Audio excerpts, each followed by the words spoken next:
ஜனவரி மாதம் 10ஆம் தேதிக்குரிய பரலோக மன்னா. யாக்கோபு 5ஆம் அதிகாரம் 10ஆம் வசனம்.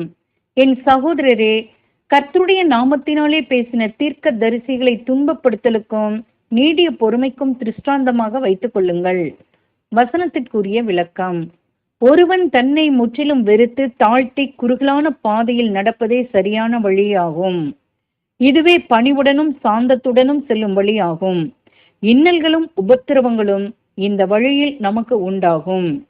நாம் எவ்வளவுக்கு அதிகமாக கிருபையிலும் தேவனை அறிகிற அறிவிலும் வளருகிறோமோ அவ்வளவுக்கு அதிகமாக சோதனையும் துன்பமும் பெருகும்.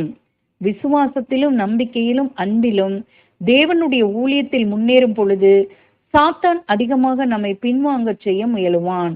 உறுதியான விசுவாசம் நம்மை பலப்படுத்தும் போது முன்பு துன்புறுத்தப்பட்ட தீர்க்கதரிசிகளை நினைவு கூற யாக்கோபு நம்மை அழைக்கின்றார். இந்நிலையில் பொறுமையே மிக அவசியமானது. உபத்திரவங்களில் சந்தோஷப்படும்படி நம் இரட்சகரும் போதித்தார். ஆமேன்.